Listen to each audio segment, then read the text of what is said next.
तो चलिए शुरुआत करते हैं ज़ॉम्बी डिटेक्टिव पार्ट 2 की। चाडोयन उस ज़ॉम्बी से पूछ रहा होता है, क्या तुम रियल में किम मो युंग हो? चाडोयन बोलता है कि मैंने तुम्हारे बारे में पता किया है, तुम पे कई सारे चार्जेस हैं और ये मैंने लोगों से कंफर्म भी किया। तो फिर वो ज़ॉम्बी बोलता है कि शायद ये किम मो युंग को नहीं जानता है प्रॉपर तरीके से। फिर वो ज़ॉम्बी बोलता है कि इस तरीके के काम में ये सब होता रहता है। फिर वो दोनों बैठ जाते हैं, तो फिर चाडोयन उसे केस के लिए थैंक यू बोल रहा होता है। तभी वहाँ पर सियोंजी आ जाती है। फिर वो ज़ॉम्बी सियोंजी से बोल रहा होता है कि तुम इसे यहाँ से बाहर निकालो। इसी तरीके से सियनजी चार्डियन को नीचे ले आती है, तो फिर चार्डियन उससे बोल रहा होता है कि अब तुम यहीं पर वर्क करोगी, तुम फिर से रिपोर्टर बन सकती हो। तो फिर सियनजी कहती है कि अब मैं वो काम नहीं कर सकती हूँ। फिर सियनजी अपनी फ्रेंड मिस किम के पास जाती है और वो उससे मेमोरी लॉस के बारे में पूछ रही होती है। ज़ॉम्बी एक ड्रामा देख रहा होता है। जो वो ड्रामा देख रहा होता है इसमें जो मेल लीड होता है उसकी यादें चली जाती है और वो बहुत ही अमीर घर से बिलोंग करता है। फिर वो ज़ॉम्बी भी सोचने लग जाता है कि वो भी अमीर है। फिर थोड़ी देर बाद सियनजी का जो नेफ्यू होता है वो ज़ॉम्बी से मिलने के लिए आता है और उसके पास अपना डॉग छोड़ जाता है। फिर जो सेंजी का नेफ्यू होता है वो अपने दोस्तों के साथ अपने डॉग को देख रहा होता है। तो फिर जो ज़ॉम्बी होता है उस डॉग की तरफ देख रहा होता है और बोल रहा होता है कि मेरी भूख और बढ़ गई है। फिर वहाँ पर सेंजी आती है और वो ज़ॉम्बी की तरफ देख रही होती है। तो फिर उसे लग रहा होता है कि वो ज़ॉम्बी बच्चों की तरफ देख रहा है और उसे अपनी फैमिली की याद आ रही है। फिर सेंजी उस ज़ॉम्बी का कुछ सामान चेक कर रही होती है और उसे एक वॉच मिलती है और एक लाइटर मिलता है। सेंजी उस लाइटर की पिक को सोशल मीडिया पर अपलोड करती है ताकि उसके बारे में कुछ पता लगा सके। सेंजी को मैसेज आता है जिसमें कि उस लेटर के बारे में कुछ लिखा होता है। तो फिर सेंजी उस आदमी से मिलने के लिए जाती है। सेंजी उस आदमी का इंतजार कर रही होती है। फिर एक और मैसेज आता है और उसमें लिखा होता है कि वो आज उससे नहीं मिल पाएगा। थोड़ी देर बाद वहाँ पर वही आदमी आता है जिसका कि सेंजी इंटरव्यू ले रही थी और जिस पर हमला हुआ था। उस आदमी का नाम होता है योंग चोल। योंग चोल के पास एक फ़ोन आता है और उसकी वाइफ उसे बताती है कि जो उसकी मॉम है वो खो गई है। तो फिर वो वहाँ से जा रहा होता है। फिर सेंजी उसे रोक लेती है और कहती है कि हम तुम्हारी हेल्प करेंगे। फिर वो तीनों माउंटेन पे जाते हैं उसकी मॉम को ढूंढने के लिए। तो फिर सियन और वो ज़ॉम्बी एक तरफ होकर ढूंढ रहे होते हैं। तो फिर वो ज़ॉम्बी उसकी मॉम को ढूंढ लेता है। फिर उस ज़ॉम्बी को वहाँ पर एक वाइल्ड एनिमल की स्मेल आ रही होती है। फिर सियन एक जगह रुक जाती है और वो उस ज़ॉम्बी से बोलती है कि वहाँ पर देखो। जब वो देखता है तो फिर वहाँ पर एक वाइल्ड पिग होता है। फिर वो पिग सियोंजी की तरफ बढ़ रहा होता है और सियोंजी गिर पड़ती है। तभी वहाँ पर वो ज़ॉम्बी आता है और वो सियोंजी को बचा लेता है। तो फिर वो सियोंजी को उसकी मॉम के पास रखने को कहता है और बोलता है कि तुम 100 तक काउंट करो और पीछे मुड़कर मत देखना।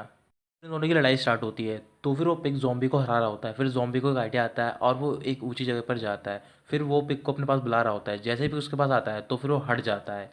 पर उस पिग का जो हॉर्न होता है वो उसकी जैकेट में फंस जाता है। फिर वो दोनों खाई के नीचे गिर जाते हैं। सियोंजी जाती है ज़ॉम्बी को ढूंढने के लिए। फिर थोड़ी देर बाद वो दोनों उस पिग को लेकर आ रहे होते हैं। खबर न्यूज़ पे भी आ रही होती है। तो फिर मिस किम जब न्यूज़ पे देख रही होती हैं तो फिर वो बहुत ज़्यादा इंप्रेस हो जाती हैं उस ज़ॉम्बी से। फिर उस ज़ॉम्बी को ब्रेव सिटीजन का अवार्ड दिया जाता है। उसके बाद हंग चोल आता है और वो अपनी मॉम को ले जाता है अपने साथ। सॉन्जी अपने घर पर होती है और वो बोल रही होती है कि वो ज़ॉम्बी किस टाइप का है, इंसानों को खाने के बजाय उन्हें बचा रहा है। अगले दिन सियोंजी ज़ॉम्बी को एक शवन के पास लेके जाती है ताकि वो उसके पास्ट के बारे में जान सके। तो फिर सियोंजी एक बेल बजा रही होती है। तभी उस ज़ॉम्बी को कुछ याद आने लग जाता है। वो एक बेल देखता है और उसके सामने एक लड़की होती है जिसके हाथ में एक टैडी होता है। फिर सियोंजी ज़ॉम्बी के साथ बाहर जाती है। तो फिर ज़ॉम्बी उसे बताता है कि जिस लड़की को सेंटर ने किडनैप किया था मैंने अभी उसे देखा और उसके हाथ में एक बन्नी था। फिर सियोंजी चार्डे उनको फ़ोन करती है और उससे पूछ रही होती है जहाँ पर वो मर्डर हुआ था वहाँ पर कोई बन्नी मिला था। तो फिर वो मना कर देता है। फिर थोड़ी देर बाद सेओनजी उस लड़की के फादर से मिलने के लिए जाती है जिसको सेंटर ने किडनैप किया था। तो फिर से पता चलता है कि वहाँ पर उसके फादर नहीं है, वो आउट ऑफ कंट्री गए हुए हैं। आर्टियन कुछ फोटोज़ देख रहा होता है। तो फिर वो एक फ़ोटो देखता है, उसमें उस लड़की के पास वही बनी होता है। ज़ॉम्बी एजेंसी में जा रहा होता है। जब वो पहुंचता है तो फिर वो देखता है कि वहाँ पर जितना भी सामान है वो सारा फैला हुआ है। फिर वो जाके एक ड्रॉर में चेक करता है और वहाँ पर वो लाइटर नहीं होता। वो बनी डॉल एक जगह पर जल रही होती है और जो उसे जला रहा होता है वो होता है हंगचोल और उसके हाथ में वो लाइटर भी होता है। फिर ज़ॉम्बी को आवाज़ सुनाई देती है बाथरूम से। तो फिर वो बाथरूम में जाता है, वहाँ पर वो दोनों डिटेक्टिव होते हैं।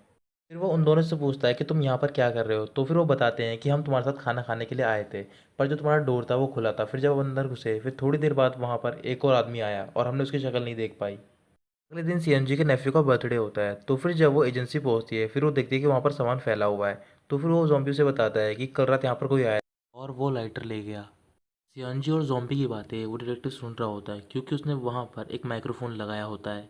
फिर सियांजी और ज़ॉम्बी बाहर जाते हैं और वो दोनों एक जगह पर बैठे होते हैं। फिर वहाँ पर सियांजी की सिस्टर का जो हस्बैंड होता है वो आता है। वहाँ पर सियांजी का नेफ्यू भी होता है। तो फिर वो ज़ॉम्बी को अपने बर्थडे पार्टी में इनवाइट करता है। फिर थोड़ी देर बाद वो ज़ॉम्बी सियोंजी के साथ उसके घर पर जाता है। सियोंजी की सिस्टर गुस्सा हो रही होती है क्योंकि वो नहीं चाहती सियोंजी किम मो यंग से प्यार करने लग जाए। फिर थोड़ी देर बाद वहाँ पर चार्डे बनाता है। तो फिर पार्टी स्टार्ट होती है। फिर सारे लोग गिफ्ट दे रहे होते हैं। सबसे लास्ट में ज़ॉम्बी गिफ्ट देता है। सियोंजी का नेफ्यू ज़ॉम्बी का गिफ्ट देखता है तो फिर वो बहुत ज़्यादा खुश हो जाता है क्योंकि उसमें कूपन्स होते हैं। चा डोयन उस ज़ॉम्बी को घूर कर देखने लग जाता है। फिर सेओनजी ज़ॉम्बी को बोलती है मीट ग्रिल करने के लिए। तो फिर जब वो मीट ग्रिल कर रहा होता है उनकी तरफ देखकर वो बहुत ज़्यादा खुश हो रहा होता है। फिर थोड़ी देर बाद उस ज़ॉम्बी के हाथ पर आग लग जाती है। आग बुझाने के बाद सेओनजी ज़ॉम्बी के हाथ पे बैंडेज लगा रही होती है। तो फिर वहाँ पर जो बच्चे होते हैं वो ज़ॉम्बी के पास जाते हैं और वो हंस रहे होते हैं। फिर थोड़ी देर बाद वहाँ पर चा डोयन आता है और वो उन सबको देखकर थोड़ा सा उदास हो जाता है। फिर वहाँ पर सियोंजी की सिस्टर आती है और वो चाडोन से बोल रही होती है कि तुम्हें और अच्छे से ट्राई करना चाहिए। मैं और मेरे हस्बैंड तुम्हारे साथ हैं। सियोंजी के ब्रदर इन लॉ के हाथ में एक मूवी का पोस्टर होता है और वो मूवी उन्होंने डायरेक्ट करी होती है। तो फिर जब वो ज़ॉम्बी देखता है तो फिर वो पूछता है ये किसने बनाई है। तो फिर सियोंजी बताती है कि ये मेरे ब्रदर इन लॉ ने बनाई है। फिर ज़ॉम्बी बोलता है कि ये मूवी मुझे बहुत ही ज़्यादा अच्छी लगी। तो फिर जिसका ब्रदर इन लॉ होता है वो उसे हक कर लेता है। फिर थोड़ी देर बाद ज़ॉम्बी वापस चला जाता है और वो एजेंसी में होता है। तो फिर वो देखता है कि वहाँ पर ह्योंग चोल है। फिर दोनों बैठ जाते हैं। तो फिर ह्योंग चोल उससे पूछ रहा होता है कि तुम इससे पहले क्या करते थे। ज़ॉम्बी बोलता है कि मैं हमेशा से डिटेक्टिव था। फिर उस ज़ॉम्बी को लाइटर के ऑयल की स्मेल आ रही होती है उसके हाथों में से। फिर ह्योंग-चोल ज़ॉम्बी से बोलता है कि तुम अब भी ऐसी एक्टिंग करोगे जैसे कि तुम कुछ नहीं जानते।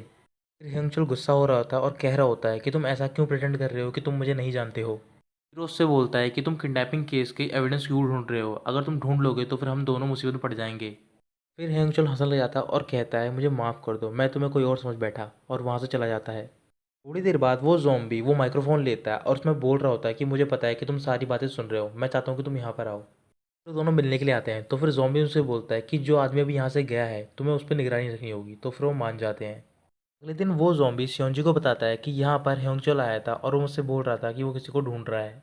फिर ज़ॉम्बी पूछता है कि ह्योंग-चोल पर हमला कब हुआ था। तो फिर वो बताती है करीबन 2 हफ्ते पहले। फिर ज़ॉम्बी को याद आता है कि कल रात वो जिस हाथ से पंच मारा था टेबल पर, उस हाथ में प्लास्टर चढ़ा हुआ था। फिर वो ज़ॉम्बी सियोंजी के साथ पुलिस स्टेशन जाता है। वहाँ पर वो एविडेंस देख रहा होता है जो कि सेंटा केस से रिलेटेड होते हैं।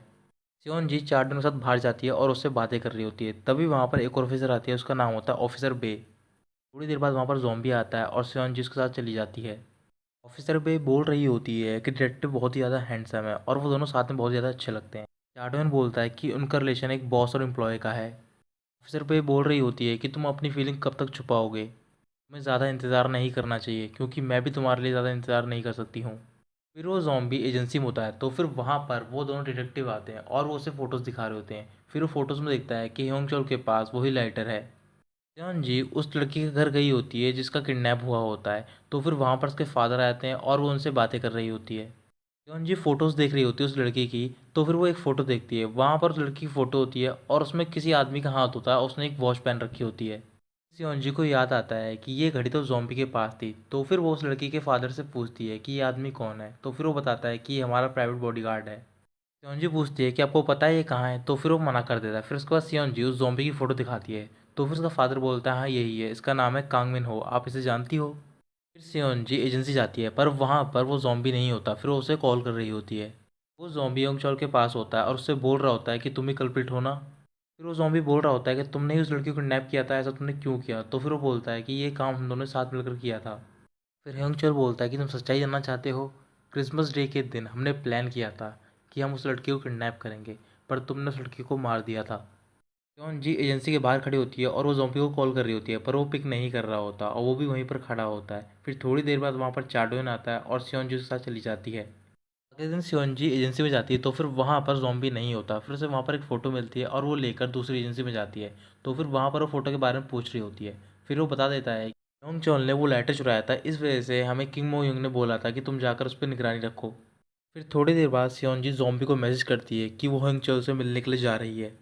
फिर सियोंजी ह्योंग चोल से मिलने के लिए जाती है। फिर वो बैठे होते हैं। फिर सियोंजी उससे बोल रही होती है कि मुझे कुछ एविडेंस मिले हैं और मैं तुम्हारे साथ एक वीडियो देखना चाहती हूँ जो कि उस केस से रिलेटेड है। फिर सियोंजी बोल रही होती है कि मैंने तुम्हारा मेडिकल रिकॉर्ड चेक किया और डॉक्टर ने मुझे बताया कि तुम्हारे हाथ में कोई भी फ्रैक्चर नहीं है। ह्योंग चोल हैमर उठाने जा रहा होता है तो फिर सियोंजी उसे देख लेती है और वो एक रूम में चली जाती है। उस रूम में उसकी वाइफ और उसकी मॉम बैठी होती हैं। सियोंजी बोल रही होती है कि आप पुलिस को कॉल करो। जैसे ही सियोंजी पीछे मुड़ती है तो फिर उसकी वाइफ उसे बेहोश कर देती है उसके सर पे कुछ मारकर। फिर सियोंजी को जब होश आता है तो फिर उसके हाथ और पैर बंधे हुए होते हैं। योंग चोल सियोंजी से बोल रहा होता है कि तुमने मुझसे पूछा था कि तुमने उस रात क्या देखा था। मैंने उस दिन कल्प्रिट का फेस देखा था। फिर उसके बाद वो अपनी वाइफ की तरफ देखता है। सियोंजी को एक चीज़ मिल जाती है जिससे कि वो अपने हाथ पैर खोल लेती है। फिर वहाँ पर उसकी वाइफ आ रही होती है उसे मारने के लिए और किसी तरीके से सियोंजी बच जाती है। इसी तरीके से सियोंजी उस घर से भागने में कामयाब हो जाती है। तो फिर जब वो भाग रही होती है फिर आगे उसे ज़ॉम्बी मिल जाता है। फिर वो ज़ॉम्बी को बताती है कि किडनैपिंग केस का कल्प्रिट सियोंग चोल था और उसकी वाइफ ने भी उसका साथ दिया था। तुम उस लड़की के पर्सनल बॉडीगार्ड थे। योंग चोल अपनी वाइफ और मॉम के साथ कहीं जा रहा होता है तो फिर उसकी वाइफ घर जाती है कुछ चीज़ लेने के लिए। तभी वहाँ पर पुलिस आती है और वो उसे पकड़ लेती है। वो ज़ॉम्बी एक जगह पर खड़ा होता है तो फिर थोड़ी देर बाद उसका कॉल आता है ह्योंग चोल का और वो उससे पूछ रहा होता है कि तुम मुझे पूरी सच्चाई बताओ कि उस दिन क्या हुआ था। फिर ह्योंग चोल उसे मिलने के लिए बुलाता है। फिर ज़ॉम्बी उससे मिलने के लिए एक जगह पर जाता है। पुलिस पता लगा लेती है ह्योंग चोल की लोकेशन का। वो ज़ॉम्बी एक कार के पास खड़ा होता है तो फिर ह्योंग चोल उसे बता रहा होता है कि तुम्हारे लिए मैंने गिफ्ट रखा है कार में। जब वो कार खोलने जा रहा होता है तभी वो कार ब्लास्ट हो जाती है। तो फिर ह्योंग चोल को लगता है कि वो मर गया। फिर वो ज़ॉम्बी उठता है और उसे सारी बातें याद आ रही होती हैं। क्रिसमस के दिन वो लड़की के साथ बैठा होता है और उससे पूछ रहा होता है कि तुम्हें क्रिसमस पे क्या चाहिए। उसके बाद वो घर पर होता है तो फिर वो देखता है कि वहाँ पर वो लड़की अपने रूम में नहीं है। उसके बाद वो ह्योंग के घर पर जाता है तो फिर वो देखता है कि उसके घर के बाहर कुछ कपड़े जलाए जा रहे हैं और वो सेंटा क्लॉज के कपड़े हैं। जब वो एक रूम में जाता है तो फिर वहाँ पर वो लड़की बंधी हुई होती है और वो उसे छुड़ा रहा होता है। तभी वहाँ पर ह्योंग आता है और उसके सर पे वार करता है। इस वजह से वो बेहोश हो जाता है। फिर ज़ॉम्बी उस घर में जाता है जहाँ पर ह्योंग होता है तो फिर उसे देखकर वो सरप्राइज हो जाता है कि वो जिंदा कैसे है। फिर वो उसे पीटने लग जाता है। ह्योंग उस ज़ॉम्बी को शूट करता है तो फिर वो दोबारा खड़ा हो जाता है। फिर उससे बोल रहा होता है कि तुम मर क्यों नहीं रहे हो। इस वजह से वो लगातार शूट कर रहा होता है। तभी उसके सामने उसकी मॉम आ जाती है और उसको गोली लग जाती है। उसकी मॉम ज़ॉम्बी के पास जाती है और उसे अपना बेटा बताती है और उसका नाम लेती है। फिर ज़ॉम्बी को याद आता है कि वो औरत उसकी मॉम थी। फिर वो ज़ॉम्बी ह्योंग को मार देता है। फिर अगले दिन उसकी मॉम के लिए फ्यूनरल रखा जाता है। वो ज़ॉम्बी सियोंजी के साथ बैठा होता है और उससे बोल रहा होता है कि अब मेरा कोई रीज़न नहीं है कि मैं अब एजेंसी में आऊँ। तो फिर सियोंजी उससे बोलती है हमें तरीका ढूंढना होगा कि आप दोबारा कैसे इंसान बन सकते हो। सियोंजी पूछ रही होती है ज़ॉम्बी से कि आप उसकी बॉडी के साथ थे, क्या आपने उसकी बॉडी को खाया था। तो फिर ज़ॉम्बी बोलता है कि अगर मैंने खाया होगा तो। अगले दिन वो ज़ॉम्बी तैयारी कर रहा होता है ये शहर छोड़ने की। सियोंजी अपने घर पर होती है और उसके पास चार्टन को फ़ोन आता है और वो उसे बताता है कि जो भी डैमेज हुआ था सियोंग की बॉडी को वो सब गन शॉट की वजह से हुआ था। सियोंजी बहुत ज़्यादा खुश होती है और वो एजेंसी में जाती है तो फिर उसे पता चलता है कि वहाँ पर कोई भी नहीं है। ज़ॉम्बी वहाँ से जा रहा होता है। पूरा दिन घूमने के बाद उसे बहुत तेज भूख लगी होती है तो फिर वो कुछ खाने को ढूंढ रहा होता है। फिर वो अचानक से बेहोश हो जाता है। जब वो उठता है तो फिर वो अपनी एजेंसी में होता है। फिर ज़ॉम्बी वहाँ से जा रहा होता है तभी वहाँ पर सियोंजी आ जाती है। तो फिर वो उससे बोल रही होती है कि आपने मुझे क्यों नहीं बताया कि आपने सियोंग को नहीं खाया। तो फिर ज़ॉम्बी बताता है कि हाँ मैंने उसे नहीं खाया था। फिर वो ज़ॉम्बी सियोंजी से बोल रहा होता है कि मैं पूरी तरह ज़ॉम्बी बनना चाह रहा हूँ और मैं चाहता हूँ कि तुम मेरी हेल्प करो कि मैं वापस इंसान बन सकूँ। चार डेवन ऑफिसर बे से पूछ रहा होता है उस लेडी के बारे में जो कि सियोंग के साथ रहती थी। ऑफिसर बे बताती है कि इतना कुछ तो पता नहीं चला पर उस लेडी का एक लड़का था जिसका नाम था कांग मिन हो। चार्ट ह्यून कांग मिन हो के बारे में पता करता है तो फिर वो चौंक जाता है। फिर वो ऑफिसर बे से बोल रहा होता है ये किम मो यूं की तरह लगता है ना। सियोंजी चार्ट के हाथ पैर बांध देती है और उसे भूखा रहने के लिए कहती है। सियोंजी बाहर जाती है तो फिर वहाँ पर चार्ट आता है और वो बोलता है कि मैं तुम्हारे बॉस से मिलना चाहता हूँ। तो फिर सियोंजी बताती है कि मेरे बॉस यूएस गए हुए हैं। करीबन वो ज़ॉम्बी 37 घंटे से भूखा होता है तो फिर वो पूरा ज़ॉम्बी बनने लग जाता है। फिर सियोंजी वहाँ से जा रही होती है तभी ज़ॉम्बी उसके पीछे आता है और उस पर हमला करने जा ही रहा होता है। तभी सियोंजी फ्राइंग पैन निकालती है और उसके सर पे मार देती है। इस वजह से वो बेहोश हो जाता है। अगले दिन जो सेंटर का बॉस होता है उसे दूसरी जेल में ले जाया जा रहा होता है। तो फिर वो पुलिस वाले से बोल रहा होता है कि आपको मुझे नहीं पकड़ना चाहिए बल्कि आपको किम बो यूं को पकड़ना चाहिए, वो कोई इंसान नहीं है। उसी के सेल में एक और कैदी होता है तो फिर वो और रिहा हो रहा होता है। जब वो बाहर पहुंचता है तो फिर वो कह रहा होता है कि किम बो यूं अभी जिंदा है। अगले दिन जॉम्बी पे एक फ़ोन आता है पर उस पर कोई बात नहीं कर रहा होता और जिसने वो फ़ोन किया होता है वो कैदी होता है। थोड़ी देर बाद ज़ॉम्बी सियोंजी से बातें कर रहा होता है और उससे बोल रहा होता है कि किम बो यूं की वजह से मुझे अपने पास्ट के बारे में पता चला। अब मेरा भी फ़र्ज़ बनता है कि मैं पता लगाऊं कि उसे किसने मारा था। वो कैदी दूसरी एजेंसी में जाता है और डिटेक्टिव से मिल रहा होता है। फिर उसके बाद वो उसका दोस्त होता है। फिर वो उससे पूछ रहा होता है कि सामने एजेंसी में कौन है।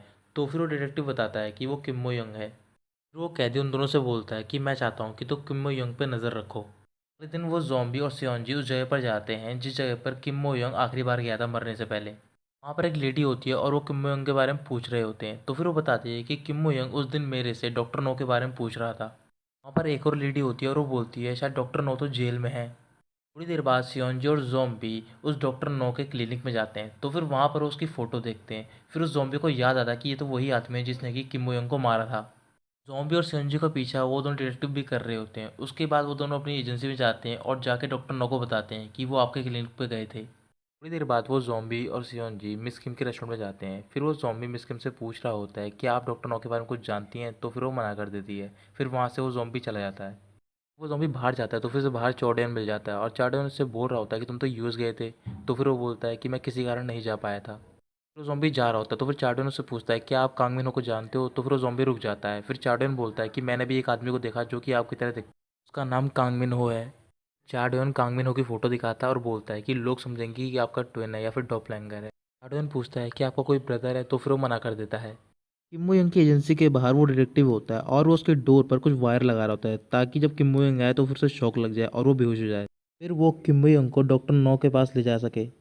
फिर वो वहाँ से चले जाते हैं। फिर थोड़ी देर बाद वहाँ पर वो ज़ॉम्बी आता है और वो देख रहे होते हैं कि उस ज़ॉम्बी को करंट लग गया है। थोड़ी देर बाद वो डिटेक्टिव जाता है चेक करने के लिए। फिर वो डिटेक्टिव वहाँ पर किम मो यंग को देखता है तो फिर वो सरप्राइज हो जाता है। फिर उसके जो पैर होते हैं उस वायर पर लग जाते हैं और उसे शॉक लग जाता है और वो बेहोश हो जाता है। उस दिन सियोंजी आती है एजेंसी में तो फिर वो देखती है कि वहाँ पर डिटेक्टिव है और वो सो रहे हैं। तो फिर वो ज़ॉम्बी उन्हें उठाता है और उनसे पूछ रहा होता है कि तुम यहाँ पर क्या कर रहे थे। वो दोनों ज़ॉम्बी को कुछ भी नहीं बताते हैं और वो फिर वहाँ से चले जाते हैं।